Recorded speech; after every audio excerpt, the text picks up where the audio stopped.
Hello chess friends and welcome to Jozarov's chess channel and welcome to my Basics in Chess series. So in this series we follow opening principles, middle game strategies and the end game strategies. Today we are continuing the middle game strategies with this hanging pawn middle games. So the hanging pawns is this pawn structure in the center. When you have two isolated pawns connected in the center, they can be sometimes an advantage, but they can also be sometimes a disadvantage in the middle game. So what are the advantages? What are the disadvantages in the hanging pawns middle game? Well, the disadvantages are that these two pawns can only be protected by your pieces. So these two pawns can be sometimes an object of your opponent's attack, and your opponent will try many ideas against these hanging pawns. The first idea is to split these pawns. It means that we want to somehow really split them apart, and then these pawns wouldn't be so dynamic. They wouldn't be so dangerous because the hanging pawns are, you see, are covering very four important squares here in this position: the b5, c5, d5, and e5 squares. So you see, these squares are not possible. You cannot play on these squares with your minor pieces. So that's a good thing while playing with this hanging pawns. The other idea can be to place maybe here a knight or here. Do this provocative moves, really force your opponent to attack your minor piece, and if that happens, we have a new pawn structure, and this means if you place here something like c5, then we have a new position in which we have this backward pawn, and this backward pawn could be the weakness in the continuation of the middle game. So you see, this is the so-called provocative move. We want our opponent to play one of these moves in order to create new pawn structures and in order to create a new weakness in the position. So while we're playing with the hanging pawns, as I said, first we have a good restriction of our opponent's pieces.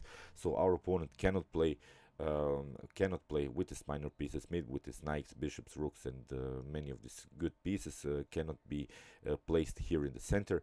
So the good thing about hanging pawns is also that this is the so-called mobile pawn structure. So if we have here maybe a bishop on b2 and a good diagonal, we can always create maybe some discovered attacks and create a mobile pawn structure.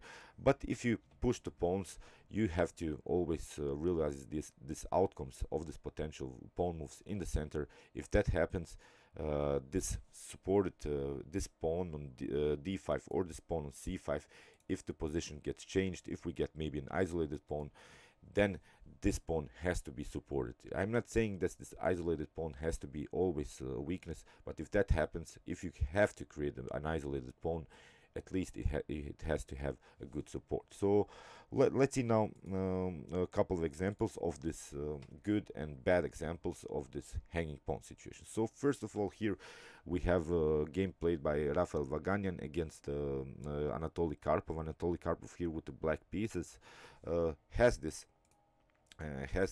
hanging pawn situation, and there is also one rule about this hanging pawns. You always evaluate these hanging pawns by this potential moves of your opponent. So you see, a potential c4 move here is not so bad because we can play something like bishop on e2 or bishop on f1, and it creates now new pawn structures in the center. So now you see we have this weak pawn on d5, but also we have a weak square on d4.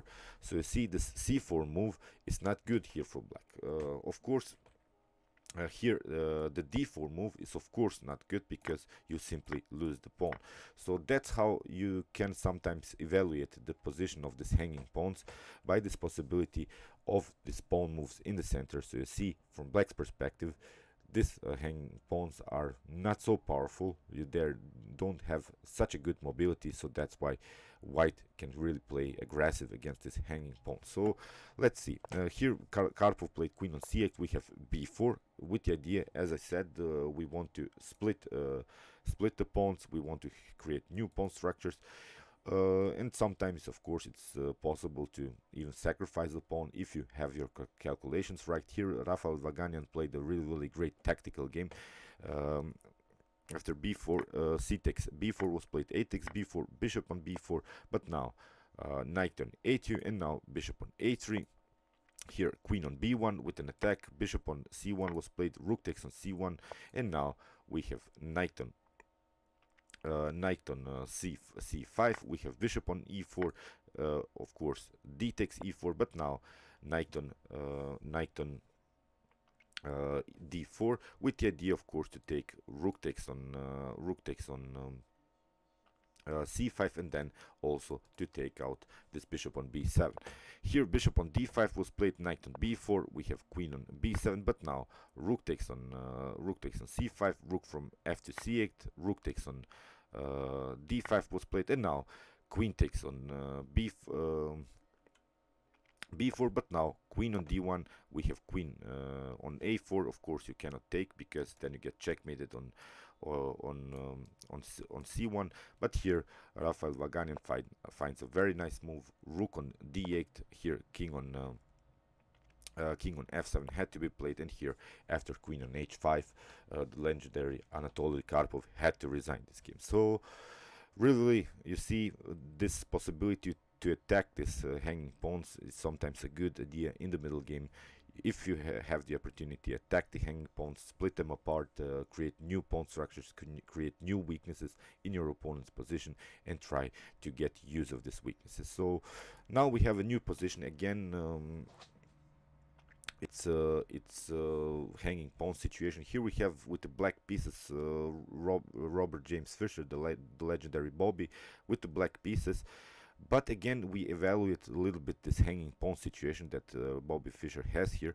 A potential c4 move creates new weaknesses here on d4. So that's why this hanging pawns is of course not good. The potential d4 move after e takes d4 and c takes d4 creates a new weakness. It's an isolated pawn. So as said, this hanging pawn situation is not so dangerous, I think, for white here to handle, although it's a supported pawn structure, but a potential c4 or d4 move so far is not good. And here we have the so-called provocative move. Here Mario Bertok played here the move knight on d3, which is really provocative because this knight is very powerful in the center.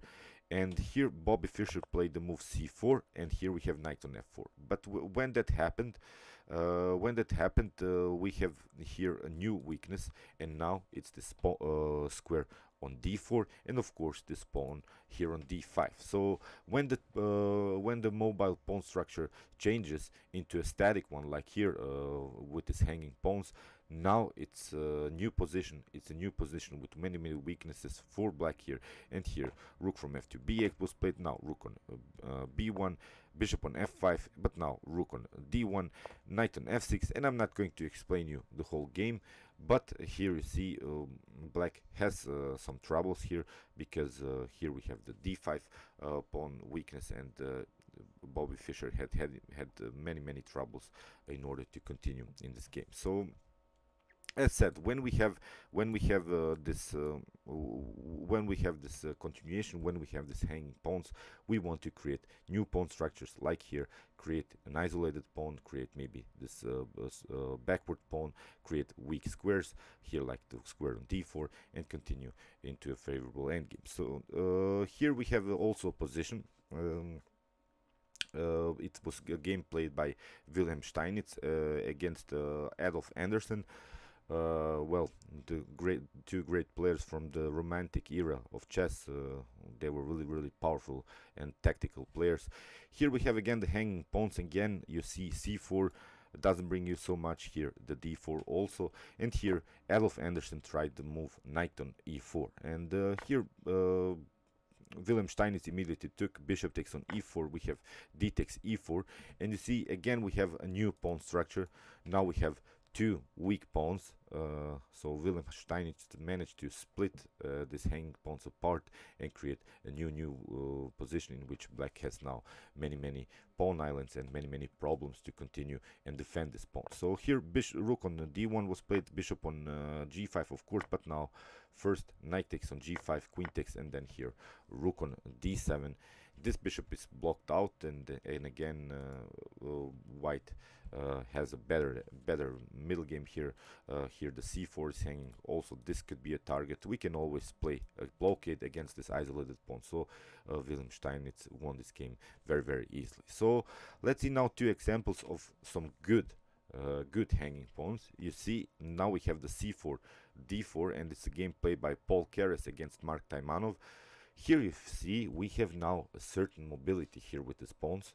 The black hasn't reorganized his pieces. Black hasn't created so far any attacks against this mobile pawn structure. And here, after queen on f4, d5 was played. Although we are creating now a new position. After e takes d5, we have c takes d5. But you see, now we have an isolated pawn, but this pawn is really supported, and it comes with a tempo. So that's why here rook on b8 had to be played. Now you see we can get another tempo. Rook on d4. Here queen on d6. Of course, black is trying to create a blockade against this isolated pawn. But now rook on d1. And now we have a really supported pass pawn here. The queen is basically stuck to the defense of this potential d6 move. So that's why this position is very good for white. We have also possibilities to play knight on b5, knight on e4. This bishop is very powerful, and as said, we have played the move d5, which is very important because we have liberated this diagonal for the bishop. So let's see a couple of moves. Bishop on f8 was played, knight on e4, knight takes on e4, rook takes on e4, rook takes, rook, queen takes on e4, and now queen on h6. But now you see knight on g4, g5, pardon me, and here you see we black had many troubles with this bishop, because this bishop is blocked out, and we have now two powerful bishops here on this diagonals. The knight has a good activity, and still we have a very good and supported pass pawn here, and all of these minor pieces, the knight or the bishop or the rook, or maybe also this bishop on b7, could get deflected by this potential d6 move. So you see, Paul Keres won this game very easily. He had no troubles. Okay, let's see the continuation. Bishop on d6 here. h4 was played, knight on d7, queen on f5. You see, very powerful move. This d5 pawn is really annoying here. I think it bothers Mark Taimanov much here in the position. Knight on f6 was played, and here see bishop takes on f6. We have g takes f6, but now here Paul Keres, really one of the best chess players in history, finds a very nice tactical motif. Knight takes on f7. Here queen on c1 was played, but now queen takes on h7, rook on king on f8, knight on d6 with an attack on this bishop and the rook. Here we have this in between check, but it's not a problem because we have king on h2, knight queen on d5 was played, but now knight takes on b7 first, and here after queen on e5 we have here the move g3, and with these two active minor pieces, well, it was a completely winning endgame here for the legendary Paul Keres. So let's see now another good example of this hanging pawn situation.